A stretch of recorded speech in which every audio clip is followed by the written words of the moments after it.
Bonjour, bienvenue dans ma classe virtuelle. Je vais vous parler de cohérence textuelle. C'est une notion que vous avez probablement étudiée tout au long du secondaire.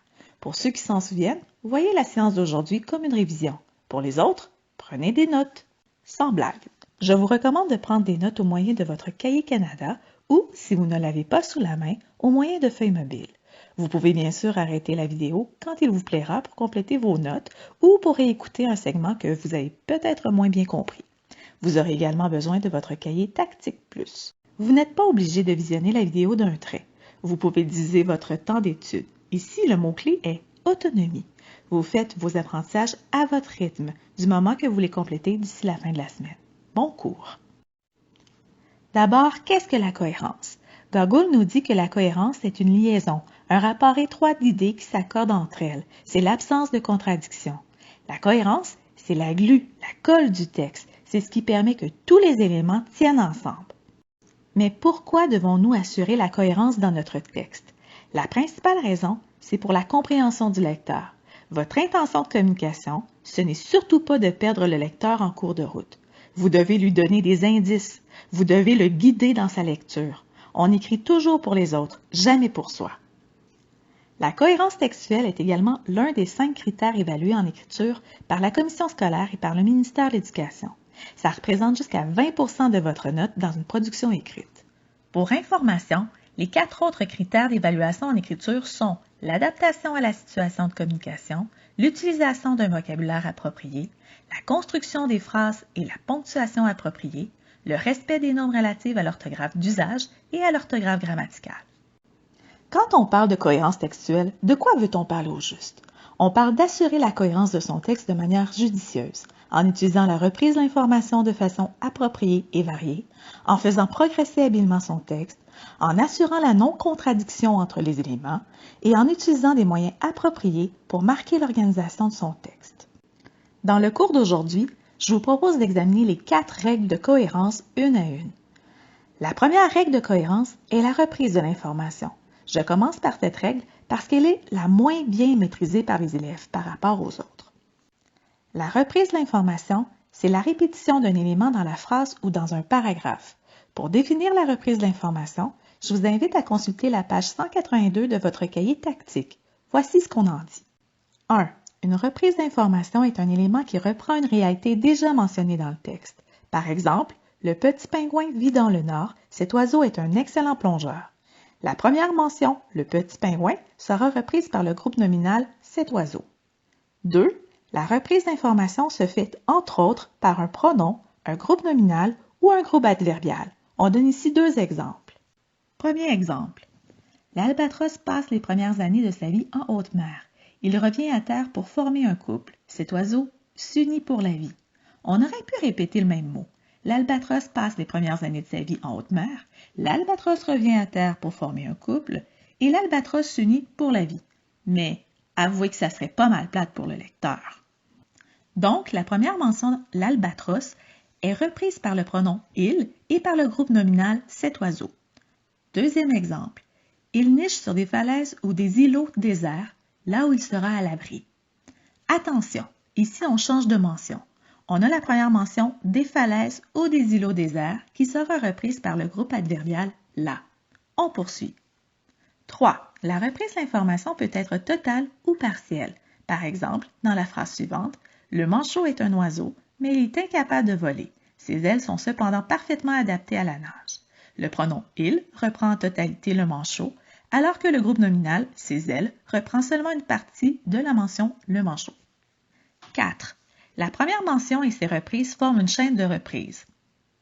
C'est important de se rappeler l'expression parce que vous allez voir plus tard comment on travaille avec une chaîne de reprises dans la révision de texte quand on se relit. Ce sera dans une vidéo à la toute fin de notre cours. Rappelez-vous, chaîne de reprises. Ça nous amène aux exercices sur la reprise de l'information. Tous les exercices de cette diapositive sont formatifs. Ils vous servent à comprendre la matière que je viens de vous enseigner. Ça vous permet d'aller un peu plus loin dans vos apprentissages. Pour ceux qui n'ont pas le cahier tactique, pour d'obscures raisons, vous pouvez consulter la version numérique avec le lien que je vous ai donné dans votre plan de travail. Le navigateur Google Chrome est recommandé. Une fois rendu sur le site, il suffit de cliquer sur « Ouvrir » et d'aller à la page 182. Vous prenez votre cahier Canada ou une feuille mobile pour faire les exercices. Pour vous retrouver, vous inscrivez le numéro de la page, le numéro de l'exercice et la lettre correspondante. Pour ceux qui ont le cahier tactique, vous faites bien sûr les exercices dans votre cahier. À partir de la version numérique, sachez que vous pouvez corriger vos réponses en cliquant sur le lien « Toutes les réponses » en haut de la page web. Ainsi, toutes les réponses de la page apparaîtront. Si ça ne vous tente plus d'écrire, vous pouvez aller faire les exercices interactifs du site AlloProf. Vous trouverez les liens directs vers les exercices interactifs dans votre plan de travail. Amusez-vous bien! Nous sommes rendus à la deuxième règle de cohérence textuelle, la progression des informations. La progression dans un texte, c'est une suite logique d'informations. Progresser, c'est avancer en partant d'un point pour se rendre à un autre en suivant un ordre. Cette progression peut se faire dans le temps, dans l'espace, du général au particulier ou du particulier au général. Je l'ai dit au début de la vidéo, il faut donner des indices au lecteur pour se rendre jusqu'à la fin de l'histoire. On ne peut pas sortir un lapin du chapeau comme un magicien. Même dans une nouvelle littéraire qui a un dénouement surprenant ou invraisemblable, l'auteur a laissé des morceaux d'informations dans le texte. Rappelez-vous le test formatif que vous avez fait avant que l'école ferme. Vous avez lu le texte entre deux portes. Dans l'introduction, le personnage principal est derrière le volant et il ne veut pas se faire surprendre avec le cadavre de sa femme dans le coffre de la voiture. Comment l'histoire finit-elle? Il gagne le concours de l'automobiliste le plus prudent de l'année. Pour quelqu'un qui voulait passer inaperçu, c'est manqué. La troisième règle de cohérence textuelle, c'est la règle de la non-contradiction. Est-ce que mes idées se contredisent? Est-ce que je dis un fait et son contraire? Autrement dit, aucune partie du texte ne doit entrer en contradiction. Si deux paragraphes d'un texte explicatif amènent des informations qui se contredisent, le lecteur va avoir beaucoup de mal à comprendre le texte et à le trouver crédible. La cohérence des informations est primordiale afin de rendre la pleine compréhension du contenu possible. Quand vous écrivez, pensez à votre lecteur. Il faut qu'il vous suive. Ne le perdez pas en route. La dernière règle de cohérence textuelle, c'est la plus connue et la mieux maîtrisée parmi vous. C'est la règle de la relation ou de l'organisation du texte. C'est la même chose. Par organisation du texte, que veut-on dire? 1. Un texte cohérent est organisé, entre autres, par le découpage en paragraphes et par les organisateurs textuels. Avant de parler de paragraphes, parlons phrases. Une idée est égale une phrase. Par pitié, arrêtez de faire des phrases qui courent sur 3 lignes, ponctuées. 2. Un paragraphe traite d'un seul aspect, pas de 14. Si j'écrivais au sujet d'un animal, un aspect pourrait être sa nourriture, un autre aspect son habitat et un dernier sa reproduction. J'aurais alors 3 aspects, donc 3 paragraphes dans le développement de mon texte. Le découpage en paragraphes aide à repérer la structure du texte. Il facilite la lecture. Un paragraphe regroupe des phrases qui portent sur le même sujet, le même aspect, le même sous-aspect, la même époque, la même étape, la même idée, le même thème. 3. Les organisateurs textuels, premièrement, deuxièmement, en conclusion, vous les connaissez. Certains parlent aussi de marqueurs de relation. Les organisateurs textuels facilitent la compréhension du texte. Un organisateur textuel est un mot, une expression ou une phrase qui exprime les liens existants entre les différentes parties d'un texte. Il existe plusieurs types d'organisateurs textuels. Les organisateurs temporels, au début, autrefois, ce jour-là, hier, la veille, le mois suivant, pendant ce temps, plus tard, quand l'hiver arriva. Non, on veut que ce soit l'été. Les organisateurs spatiaux, à droite, ailleurs, au fond, en face, ici et là, là-bas, plus loin, près de la porte. Les organisateurs logiques, d'abord, ensuite, puis, enfin, en premier lieu, en deuxième lieu, en dernier lieu, on peut conclure que. On l'a vu ensemble quand on a parlé de l'emploi de la virgule. Dans les constituants de la phrase, sujet, verbe, complément, dès que vous déplacez le complément dans la phrase, vous devez l'indiquer au lecteur en utilisant la ou les virgules. Un organisateur textuel placé en tête de phrase, c'est-à-dire au début de la phrase, est isolé par la virgule.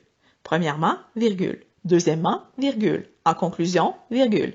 Ici, dans l'exemple, d'abord, virgule, on recueille le témoignage des gens qui ont vu l'animal pour en dresser un portrait le plus fidèle possible. À quoi ça sert? Le découpage en paragraphes et les organisateurs textuels aident à repérer la structure du texte et donnent des informations sur les idées développées dans le texte. Quand vous lisez, servez-vous-en pour saisir les liens entre les parties du texte. Quand vous écrivez, pensez à guider au lecteur en découpant votre texte en paragraphes et en utilisant des organisateurs textuels. Et n'oubliez surtout pas de titrer vos textes. Et oui, Il y a encore des élèves qui oublient de mettre un titre à leur texte. Ça nous conduit aux exercices sur l'organisation du texte. Cette fois-ci, je n'ai pas d'exercice interactif à vous proposer. Cependant, vous pouvez faire les exercices formatifs dans votre cahier tactique, pages 179 à 181. Encore une fois, vous pouvez corriger vos réponses en consultant la version numérique du cahier. Lorsque vous révisez, je vous conseille d'appliquer les 4 règles de cohérence textuelle: la reprise de l'information, la progression des informations, la non-contradiction et la relation. Je vous invite à consulter la vidéo suivante animée et conçue par la conseillère pédagogique Emmanuelle Bournival de la Commission scolaire de Laval. Ça vaut vraiment la peine de la visionner jusqu'à la fin. Elle donne un exemple de comment réviser la cohérence à partir du texte d'un élève. Bon visionnement! Nous voici à la fin de notre cours sur la cohérence textuelle. On finit par le meilleur, les devoirs. Oui, ça compte au bulletin. Il y a 2 devoirs. Je souhaiterais que vous répondiez au test interactif. Le test va vous permettre de constater si vous connaissez bien votre matière sur la cohérence textuelle. Je donne le lien direct et les consignes pour y accéder dans votre plan de travail. Je voudrais également que vous rédigiez une séquence descriptive, une époque, un lieu ou un animal. J'ai ajouté la possibilité de décrire un état émotionnel en raison de la situation de la pandémie. Peut-être que certains d'entre vous sentez le besoin de puiser dans votre vécu et d'exprimer vos émotions. C'est l'occasion de le faire. Votre production écrite comptera de 100 à 200 mots en respectant les règles de cohérence. Je vais bien sûr évaluer la cohérence de votre texte selon les 4 règles.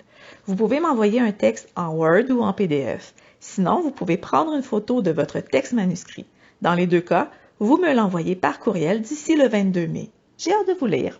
Si vous avez des questions ou des inquiétudes, écrivez-moi, ça va me faire plaisir d'y répondre. Merci de votre attention, bonne semaine et surtout, prenez soin de vous.